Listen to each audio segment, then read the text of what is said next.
మాంసాహారం తిని దేవాలయాలకు వెళ్ళవచ్చా? మాంసాహారం తిని దేవాలయాలకు వెళ్ళవచ్చా లేదా అని కొంతమందికి అనుమానం ఉంటుంది.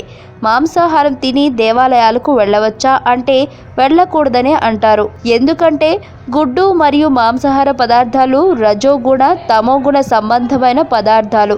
ఇటువంటి ఆహార పదార్థాలన్నీ కోపము మరియు కామ వికార కోరికలు గుణాలకు ప్రతీకలు. అలాంటి మాంసపు పదార్థాలను స్వీకరించడం వల్ల సత్వగుణ ప్రభావం తగ్గి రజోగుణాల ప్రభావం పెరుగుతుంది. సత్వగుణం అనగా సాత్వికమైన ఆలోచనలు క్రియాకలాపములను కలిగి ఉంటుంది. దేవాలయాలను దర్శించినప్పుడు దైవారాధన చేసే సమయంలో ప్రధానంగా సత్వగుణం కలిగి ఉండాలి. సత్వగుణం స్థిరంగా ఉండాలంటే ఆహారం కూడా సాత్వికంగా ఉండాలి. సాత్విక ఆహారం అంటే పాలు, పండ్లు, ఆకుకూరలు, కూరగాయలు తినవచ్చు. రజోగుణ తపోగుణాల ప్రభావం వల్ల మనోనిగ్రహం కోల్పోయే అవకాశం ఉంది. దానివల్ల మన దైవారాధన సఫలం అవ్వదు. అందుకే మాంసాహారం తిని దేవాలయాలకు వెళ్ళకూడదు. మీకు తెలియని మరిన్ని రహస్యాలను తెలుసుకోవాలనుకుంటున్నారా? అయితే సబ్స్క్రైబ్ చేయండి రహస్యవాణి.